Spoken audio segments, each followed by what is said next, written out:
ನಮಸ್ಕಾರ ವೀಕ್ಷಕರೇ, ನಮ್ಮ SLN ನ್ಯೂಸ್ ಕನ್ನಡ ಚಾನೆಲ್ ಈಗಲೇ ಸಬ್ಸ್ಕ್ರೈಬ್ ಮಾಡಿ ಹಾಗೂ ಕೆಳಗಡೆ ಇರುವ ಬೆಲ್ ಬಟನ್ನ ಒತ್ತಿ. ಇದರಿಂದ ನಾವು ಅಪ್ಲೋಡ್ ಮಾಡುವ ವಿಡಿಯೋವನ್ನು ಎಲ್ಲರಿಗಿಂತ ಮುಂಚೆ ನೀವು ನೋಡಬಹುದು. ಇದನ್ನು ಲೈಕ್ ಮಾಡಿ, ಶೇರ್ ಮಾಡಿ ಹಾಗೂ ನಿಮ್ಮ ಅನಿಸಿಕೆ ಅಭಿಪ್ರಾಯಗಳನ್ನು ಕಮೆಂಟ್ ಮೂಲಕ ನಮಗೆ ತಿಳಿಸಿ. ನಮ್ಮ ಚಾನೆಲ್ನಲ್ಲಿ ಸುದ್ದಿ ಮತ್ತು ಜಾಹೀರಾತುಗಳನ್ನು ನೀಡಲು ದೂರವಾಣಿ ಸಂಖ್ಯೆ 9945874894. ಇವತ್ತು ನಮ್ಮ ತಾಲೂಕಿನ ಶಾಸಕರು ಇವತ್ತು ಕೂಡ ಕೃಷಿ ಚಟುವಟಿಕೆ ಮಾಡ್ತಾ ಇದ್ದಾರೆ. BN ರವಿಕುಮಾರ್ ಅಣ್ಣವರು ಇವತ್ತು ಕೃಷಿ ಚಟುವಟಿಕೆ ಮಾಡ್ತಾ ಇದ್ದಾರೆ. ಮೊನ್ನೆ ಅವ್ರ ತಮ್ಮ ಅವರು ಒಂದು ಯೂಟ್ಯೂಬ್ ಲೈವ್ ಅಲ್ಲಿ ನಾನು ನೋಡಿದೆ. ದಾಳಿಂಬೆಯನ್ನ ಫಾರಿನ್ ಕಂಟ್ರೀಸ್ಗೆ ಸಪ್ಲೈ ಮಾಡ್ತಾ ಇದ್ದೀವಿ, ಒಳ್ಳೆ ಬೆಳೆ ಬೆಳೀತಾ ಇದ್ದೀವಿ ಅಂತ ಹೇಳಿದ್ರು. ಅವರು ಕೂಡ ರೇಷ್ಮೆಯನ್ನು ಮಾಡಿರ್ತಕ್ಕಂಥವ್ರು. ತಾವು ದಯವಿಟ್ಟು ಶಾಸಕರು ಇವತ್ತು ಈ ತಾಲೂಕಿನ ರೈತರ ಪರವಾಗಿ ತಾವು ಮುಂಚೂಣಿಯಲ್ಲಿ ನಿಂತು ರೈತರಿಗೆ ಬೆಂಬಲವಾಗಿ ನಿಂತು ಈ ಫಲವತ್ತಾದ ಕೃಷಿ ಭೂಮಿಯನ್ನು ಉಳಿಸ್ಕೊಡ್ಲಿಕ್ಕೆ ತಾವು ಇವತ್ತಿನಿಂದಾನೇ ಮುಂದೆ ಬರಬೇಕು. ಇಡೀ ತಾಲೂಕಿನ ಜನತೆ ನಿಮ್ ಜೊತೆಯಲ್ಲಿ ನಿಲ್ತೀವಿ, ನೀವು ರೈತರ ಪರವಾಗಿ ನಿಲ್ಲಬೇಕು ಅಂತ ಈ ಸಂದರ್ಭದಲ್ಲಿ ನಾವು ಒತ್ತಾಯ ಮಾಡ್ತೀವಿ.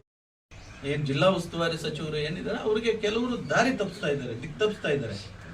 ಅದ್ಯಾಕೆ ದಿಕ್ ತಪ್ಪಿಸ್ತಾ ಇದಾರೋ ಗೊತ್ತಿಲ್ಲ. ಅವರು ನಮ್ಮ ಸಹೋದರರೇ, ಅವ್ರಿಗೂ ಕೂಡ ನಾವು ಮುಂದಿನ ದಿನಗಳಲ್ಲಿ ನಾವು ಅವರ ಜೊತೆನೂ ಸಂವಾದ ನಡೆಸಿ ಚರ್ಚೆ ಮಾಡಿ ಈ ಹೋರಾಟದಲ್ಲಿ ಅವ್ರನ್ನೂ ಕೂಡ ಕರ್ಕೊಂತೀವಿ. ನೋಡಿ, ಇತಿಹಾಸನ ಗಮನಿಸ್ಬೇಕು ನಾವೆಲ್ಲರೂ ಕೂಡ. ಇವತ್ತು ಯಾವುದೇ ದಲಿತ ಸಂಘಟನೆ ಇರ್ಬೋದು, ಕನ್ನಡ ಪರ ಸಂಘಟನೆ ಇರ್ಬೋದು, ರೈತ ಸಂಘಟನೆ ಇರ್ಬೋದು, ನೀವು ಯಾವುದೇ ಒಂದು ಕರಪತ್ರವನ್ನು ನೋಡಿ, ಯಾವುದೇ ಒಂದು ಹೋರಾಟದ ಬ್ಯಾನರ್ ಅನ್ನು ನೋಡಿ, ಯಾವುದೇ ಒಂದು ವಿಚಾರ ಸಂಕಿರಣವನ್ನು ನೋಡಿ, ಯಾವುದೇ ಒಂದು ಸಮಾವೇಶ ನೋಡಿ, ಆ ಸಮಾವೇಶಗಳಲ್ಲಿ ನಮ್ಮ ಕಾಮನ್ ಅಜೆಂಡಾ ಏನಿರ್ತದಂದ್ರೆ ಭೂಮಿ ಬೇಕು, ನಮ್ಮ ಭೂಮಿ ನಮ್ಮ ಹಕ್ಕು ಅಂತ ಹೇಳ್ತೀವಿ. ಯಾವುದಾದ್ರೂ ಒಂದು ಬ್ಯಾನರ್ ಅಲ್ಲಿ ನೀವು, ಯಾವುದಾದ್ರೂ ಒಂದು ಕರಪತ್ರದಲ್ಲಿ ನೀವು ನಮ್ಮ ಭೂಮಿನ ಸರ್ಕಾರಕ್ಕೆ ವಶಪಡಿಸ್ಕೊಳ್ಳಿ, ನಮ್ಮ ಭೂಮಿಯನ್ನು ನಾವು ಸರ್ಕಾರಕ್ಕೆ ಯಾವುದೇ ಯೋಜನೆಗೆ ಬಿಟ್ಕೊಡೋದಕ್ಕೆ ರೆಡಿ ಇದ್ದೀವಿ ಅಂತ ಯಾರಾದ್ರೂ ಒಂದು ಕರಪತ್ರ, ಒಂದು ಬ್ಯಾನರ್ ಹಾಕಿರೋದನ್ನ ಈ ನಾಗರಿಕ ಸಮಾಜದಲ್ಲಿ ಯಾರು ಕಂಡಿರ್ಲಿಕ್ಕೆ ಸಾಧ್ಯ ಇಲ್ಲ. ಇವತ್ತು ನಮ್ಮ ಸಹೋದರರು ಯಾರು ಒತ್ತಡಕ್ಕೆ ಒಳಗಾಗಿ ನಾವು ಭೂಮಿ ಕೊಡ್ಲಿಕ್ಕೆ ರೆಡಿ ಇದ್ದೀವಿ ಅಂತ ಹೊರಟಿದಾರ, ನಮ್ಗಂತೂ ಅರ್ಥ ಆಗ್ತಾ ಇಲ್ಲ. ಅವರನ್ನ ನಾವು ಮುಂದಿನ ದಿನಗಳಲ್ಲಿ ಎಲ್ಲ ಹಿರಿಯರು ಎಲ್ಲರೂ ಸೇರ್ಕೊಂಡು ಅವ್ರ ಜೊತೆ ಚರ್ಚೆ ಮಾಡಿ ನಮ್ಮ ಜೊತೆ ಕರ್ಕೊಳ್ಳಿಕ್ಕೆ ನಾವು ಪ್ರಯತ್ನ ಮಾಡ್ತೀವಿ ಅಂತ ಈ ಸಂದರ್ಭದಲ್ಲಿ ಹೇಳ್ತಾರೆ. ದೇಶದಲ್ಲಿ ಹೈಟೆಕ್ ರೇಷ್ಮೆ ಮಾರುಕಟ್ಟೆಯನ್ನ ತರಲಿಕ್ಕೆ ಶಾಸಕರು ಅವಿರತ ಶ್ರಮವನ್ನ ಆಗ್ತಾ ಇದ್ದಾರೆ.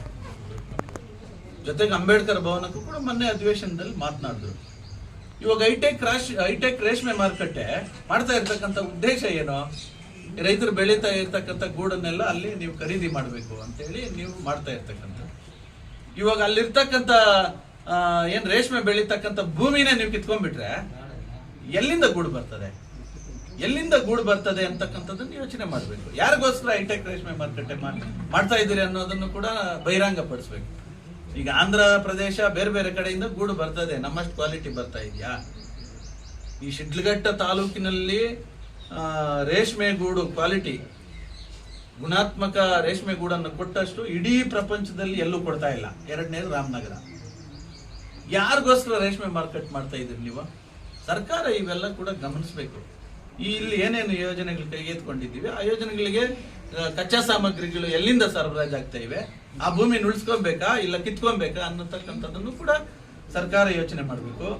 ದಯವಿಟ್ಟು ನಮ್ಮ ಜಿಲ್ಲಾ ಉಸ್ತುವಾರಿ ಮಂತ್ರಿಗಳು ಮತ್ತು ಈ ಭಾಗದ MP ಗಳು ಮೊನ್ನೆ ಏನು ಸಂಸದರಾಗಿ ಆಯ್ಕೆಯಾಗಿದ್ದಾರೆ, ಆಮೇಲೆ ನಮ್ಮ ಶಾಸಕರು, ವಿಧಾನ ಪರಿಷತ್ ಸದಸ್ಯರು, ಈ ಭಾಗದ ಎಲ್ಲ ಜನಪ್ರತಿನಿಧಿಗಳಲ್ಲಿ ನಾವು ಈ ಪತ್ರಿಕಾಗೋಷ್ಠಿಯ ಮೂಲಕ ಮನವಿ ಮಾಡೋದೇನಂತಂದ್ರೆ, ತಾವು ದಯವಿಟ್ಟು ರೈತರ ಜೊತೆಗೆ ನಿಂತ್ಕೊಳ್ಳಿ, ನಮ್ಮ ಭೂಮಿಯನ್ನು ಉಳಿಸ್ಕೊಡಿ, ನಮ್ಮ ಮಕ್ಕಳ ಭವಿಷ್ಯವನ್ನ ಕಟ್ಟಿಕೊಡಿ.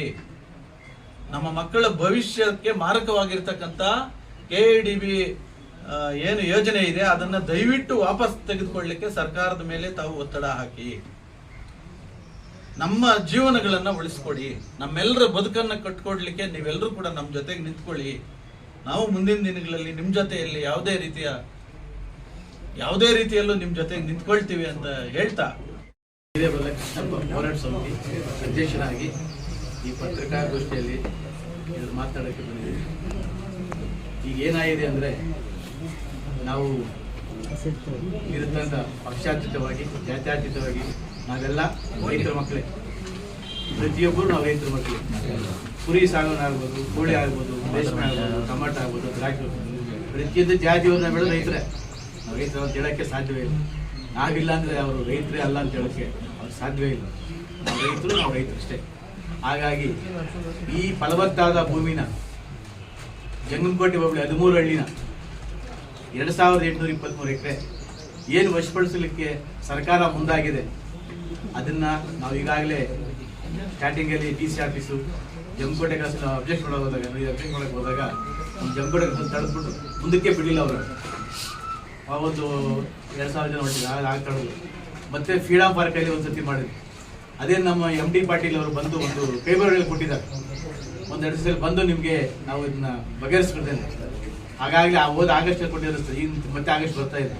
ಇದುವರೆಗೂ ಅದ್ರ ಬಗ್ಗೆ ಅವ್ರೇನು ವಿಷಯ ನಮಗೆ ಕೊಡಿಸ್ತಿಲ್ಲ, ಹೇಳ್ತಿರಲಿಲ್ಲ.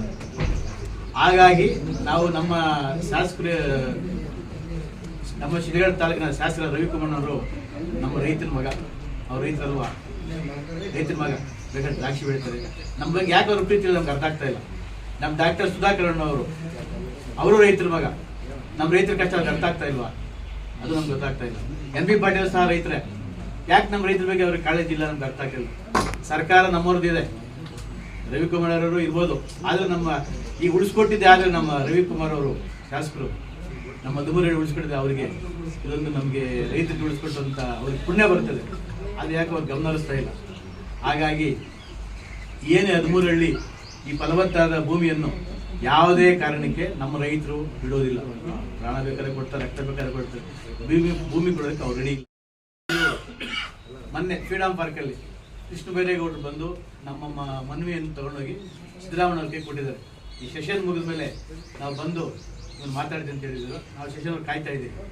ಹಾಗಾಗಿ ನಮ್ಮೆಲ್ಲ ಸ್ನೇಹಿತನ ಒಂದು ಪತ್ರಿಕೆ ಮಾಡ್ಬೇಕಂತ ಹೇಳಿದಾಗ ನಮ್ಮ ಇಂಕಿಯವರು ಎಲ್ಲರೂ ಸೇರಿಸಿ ಇದನ್ನೆಲ್ಲ ಕರೆಸಿ 1-2 ಜನ ಸೇರಿ ಒಂದು 50 ಜನ ಸೇರಿ ನಾವೆಲ್ಲ ಇಲ್ಲಿರೋ ಯಾರು ಬೇರೆ ಯಾರು ಬಂದಿಲ್ಲಲ್ಲ, ನಮ್ಮ ರೈತರು ನಾವು ಸೈನ್ ಮಾಡಿಕೊಟ್ಟು ಅಂತ ಹೇಳಿದ್ರಲ್ಲ, ಒಂದು ಸೈನ್ನ 10 ಜನ 20 ಜನ ಮಾಡಿದ್ದಾರೆ ಈ ಅಬ್ಜೆಕ್ಷನಲ್ಲಿ. ಇದೆಲ್ಲ ಟೋಟಲಿ 20 ಜನ ಮಾಡೋದು, ಅಬ್ಜೆಕ್ಷನ್ ಮಾಡೋದು. ರೈತರು ಯಾರು ಮಾಡಲ್ಲ, ಅಲ್ಲೇ ಕೆಲವು ಹೋಗಿರ್ತಾರಲ್ಲ, ಅವರು ನಮ್ಮ ರೈತರೇ, ನಮ್ಮ ಸ್ನೇಹಿತ ಸಂಬಂಧ ಇರ್ತಾರೆ, ಅವರೇ ಒಂದೊಂದು 20 ಬೋರ್ಡ್ ಮಾಡಿದ್ದಾರೆ ಈ ಪತ್ರಿಕೆ. ನಾವು 860 ಜನ ಕೊಡಕ್ಕೆ ರೆಡಿ ಇದ್ದೀರಿ ಅಂತ ಹೇಳಿದ್ದಾರೆ. ಮೊನ್ನೆ MB ಪಾಟೀಲ್ ಹೋಗ್ಬಿಟ್ಟು ಹೇಳಿದ್ದಾರೆ, ಇನ್ನೊಂದು ಕೊಡಕ್ಕೆ ರೆಡಿ ಇದ್ದೀರಿ, ನಾವು ಭೂಮಿ ತಗೊಳ್ಳಿ ಅಂತೇಳಿ. ಅವ್ರು ಕೊಟ್ಟದ್ದು ಇಲ್ಲಿಗೆ ಹೋಗೋದು ನಮ್ಗೆ ಅರ್ಥ ಆಗ್ತಾ ಇಲ್ಲ. ಅದಕ್ಕೆ ಇಲ್ಲಿ ಇರೋಕ್ಕೆ ಇಂಟ್ರೆಸ್ಟ್ ಐತೆ ಗೊತ್ತಾಗ್ತಲ್ಲ. ಇದನ್ನ ಸರ್ಕಾರ ನಾವು 860 ಜನ ಏನು ನಾವು ಸೈನ್ ಕೊಟ್ಟು ಹೇಳಿದ್ರೆ ಅದನ್ನ ಸರ್ಕಾರ ಪರಿಗಣಿಸ್ಬೇಕು. ಅವ್ರು ನೋಡಲಿ, ಈ ಪೇಪರ್ ತರ ನೋಡಲಿ, ಸೈನ್ ಟ್ಯಾಲಿ ಮಾಡಿ ಅವ್ರಿಗೆ ಗೊತ್ತಾಗ್ತಾರೆ ಹೆಂಗೆ ಮಾಡಿದ್ರೆ ನಕಲಿನ ವರದಿ ಅಂತ ಅವ್ರಿಗೆ ಗೊತ್ತಾಗ್ತದೆ. ನೋಡಲಿ ಅವ್ರು ಏನು PSL ಅಂತ ಹೇಳ್ತಾ ಇದ್ದಾರಲ್ಲ, PSL ಆಗಿನ ರೇಟ್ ಕೊಟ್ಬಿಟ್ಟಿದ್ದಾರೆ ಪಾಪ ರೈತರು, ಆಗಿನ ಕಷ್ಟ ಅಂತ ಕೊಟ್ಬಿಟ್ಟಿದ್ದಾರೆ. ಆದರೆ ಈಗಿನ ರೇಟ್ ಜಾಸ್ತಿ ಆಗಿದೆ ಅಂತ ಹೇಳ್ಬಿಟ್ಟು ಅವ್ರು ಬೇಕಾದ್ರೆ ನಾವು ಸಹಕಾರ ಕೊಡೋಣ, ಅವ್ರಿಗೂ ಬೇಕಾದ್ರೆ ಬೆಂಬಲ ಕೊಡೋಣ, ಅವ್ರಿಗೆ ಪಾಪ ರೈತರಿಗೆ ಅನುಕೂಲ ಆಗಿದೆ. ಆಗ ಒಂದು 2 ಲಕ್ಷ 3 ಲಕ್ಷ ಮಾರ್ಕೊಂಡ್ಬಿಟ್ಟಿದ್ದಾರೆ, ಕಷ್ಟ ಆಗಿನ ಕಷ್ಟಕ್ಕೆ ಮಾರ್ಕೊಂಡ್ಬಿಟ್ಟಿದ್ದಾರೆ. ಈಗ ಕೋರ್ಟ್ಗೆ ಬರ್ತಾರೆ, ಆಸೆ ನಮ್ಗೆ ಬರ್ತಂತ ಹೇಳಿ. ಅದಕ್ಕೆ ಕೆಲವರು ನಮ್ಗೆ ಬರುತ್ತೆ ಅಂತ ಹೋರಾಟ ಮಾಡ್ತಾರೆ. ಎಲ್ಲ PSL ಕಂಪ್ನಿಗೆ ಎಂಟ್ರಿ ಆಗಿದೆ, ಏನು ದುಡ್ಡು ಬರ್ತದೆ ನಮ್ಗೆ ಅರ್ಥ ಆಗ್ತಾರೆ. ಕೆಲವು ಬರೋಂಥವ್ರಿಗೆ ಬೇಕಾದ್ರೆ ನಾವು ಸಹ ಸಹಾಯ ಮಾಡೋಣ, ಅವ್ರಿಗೆ ಸಹಾಯ ಮಾಡೋದು. ಮತ್ತಾಗಿ ತಕ್ಷಣ ಇದನ್ನು ರದ್ದು ಮಾಡಬೇಕು. ಒಂದು ಏನು ರೈತರು ಜಮೀನು ಏನಿದೆ ಯಥಾಸ್ಥಿತಿ ಅದನ್ನು ಕಾಪಾಡ್ಕೊಂಡು ಅವರ ಜಮೀನು ಅವ್ರಿಗೆ ಇರುವಂತಹ ಒಂದು ವ್ಯವಸ್ಥೆ ಸರ್ಕಾರ ಮಾಡಬೇಕು. 2 ಪಾಯಿಂಟು ಸರ್ಕಾರ ತಕ್ಷಣ ಇದನ್ನು ನಿರ್ಧಾರ ತಗೋಬೇಕು. ಇಲ್ಲ ಅಂತಂದರೆ ಈ ತಾಲೂಕಲ್ಲಿ ರೈತ ಪರ ಸಂಘಟನೆಗಳಾಗಿರ್ಬೋದು, ದಲಿತ ಪರ ಸಂಘಟನೆಗಳಾಗಿರ್ಬೋದು, ಕನ್ನಡ ಪರ ಸಂಘಟನೆಗಳಾಗಿರ್ಬೋದು, ಎಲ್ಲರೂ ಸಹ ಒಟ್ಟಾರೆ ಇದಕ್ಕೆ ನಾವು ತೀವ್ರವಾದಂತಹ ಹೋರಾಟನ ಮುಂದಿನ ದಿನಗಳಲ್ಲಿ ಹಮ್ಮಿಕೊಳ್ಬೇಕಾಗುತ್ತೆ.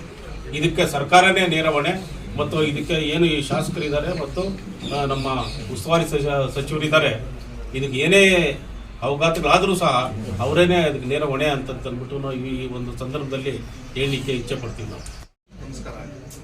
ಏನು ನಮ್ಮ ರೈತರು ಜಮೀನು ಹೋರಾಟ ಏನಿತ್ತು, 2000 ಜನ ಕರ್ಕೊಂಡೋಗಿ ಫ್ರೀಡಮ್ ಪಾರ್ಕಲ್ಲಿ ಕೂತ್ಕೊಂಡಾಗ ನಮ್ಮ ಕೈಗಾರಿಕೆ ಸಚಿವರಿಗೆ ಮನವರಿಕೆ ಆಗಲಿಲ್ಲ. ಮೊನ್ನೆ ಏನು 20 ಜನ ಹೋದ್ರು, ಅವರು ಹೋದಾಗ ತಕ್ಷಣ ಮನವರಿಕೆ ಆಗ್ಬಿಡ್ತು. 800 ಜನ ಸೇನಾ ಕೊಟ್ಟವ್ರೆ ಅಂತೇಳಿ ಒಂದು ಇದು ಮಾಡ್ತಾರೆ, ಏನು ಸರ್ಕಾರದ ಗಮನಕ್ಕೆ ತರ್ತಾರೆ. ಸರ್ಕಾರ ಜಂಕೋಟೆ ಭಾಗದಲ್ಲಿ ರೈತರು ಒಪ್ಕೊಂಡವ್ರೆ, ಜಮೀನು ಕೊಡ್ತೀವಿ ಅಂತೇಳಿ ಹೇಳಿಕೆ ಇದು ಕೊಟ್ಟವ್ರೆ, ನಮ್ಗೆ ಹೇಳಿಕೆ ಕೊಟ್ಬಿಟ್ಟೋಗಿದ್ದಾರೆ ಅಂತ ಆ ಸರ್ಕಾರ ಲೆವೆಲ್ಗೆ ಮನವರಿಕೆ ಮಾಡವ್ರೆ. ಏನಾಗೈತೆ ಅಲ್ಲಿ ಪಾಪ 2000 ಜನ ಮನೆ ಮಠ ಎಲ್ಲ ಬಿಟ್ಟು ಫ್ರೀಡಮ್ ಪಾರ್ಕಲ್ಲಿ ಬೆಳಗ್ಗೆ ಸಂಜೆ ಗಂಟ ಕೂತ್ಕೊಂಡಾಗೂ ನಮ್ಮ ಸಚಿವರಿಗೆ ಯಾರು, ನಮ್ಮ ರಾಜಕಾರಣಿಗೆ ಯಾರಿಗೂ ಗಮನ ಹರಿಸ್ತಿಲ್ಲ. ಆ 20 ಜನ ಯಾರಿದ್ರು ಈ ಮಿನಿಸ್ಟ್ರಿಗಳಿಂದ, ಒಂದು 3-4 ಮಿನಿಸ್ಟ್ರಿಗಳಿಂದ ಒಂದಿಬ್ಬರು 3 ಚೇಲ್ ಆಗ್ಲಿದ್ದಾರೆ, ಬಕೆಟ್ ಚೇಲ್ ಆಗ್ಲಿರ್ತಾರಲ್ಲ, ಇವ್ರು ಒಂದ್ 20 ಜನ ಕರ್ಕೊಂಡೋಗಿ ಅವರಿಗೆ ಮನವರಿಕೆ ಕೊಟ್ಟರೆ 800 ಜನ ಸೇನಾ ಕೊಟ್ಟವ್ರೆ ಅಂತ ಹೇಳ್ಬಿಟ್ಟು ಒಂದು ಸರ್ಕಾರ ಗಮನ ತಂದವ್ರೆ. ಇದು ತೀವ್ರವಾದ ಹೋರಾಟ ಪ್ರಾರಂಭ ಆಗುತ್ತೆ. ಈಗ ಏನು 6 ತಿಂಗಳಿಂದ ಮಾಡಕ್ ರೈತರನ್ನ ಸಂಪೂರ್ಣವಾಗಿ ಬೆಂಬಲ ಕೊಡ್ತೀವಿ. ಯಾವ ಸಮಯದಲ್ಲಿ ಕರೆದು ನಾವು ಅವ್ರ ಜೊತೆ ಹೋಗೋದು ಇದ್ದೀವಿ. ಇದು ಒಂದು ಹಂತಕ್ಕೆ ಬರೋ ಹಂತದಲ್ಲೇ ಏನನ್ನ ಇವ್ರೇನು ರಾಜಕಾರಣಿಗಳು ಏನಿದ್ದಾರೆ ಅದನ್ನ ರದ್ದು ಮಾಡಿ ರೈತರಿಗೆ ಸಹಾಯ ಮಾಡಬೇಕು ಅಂತೇಳಿ ಮೂಲಕ ಕೊಡ್ಬೇಕು.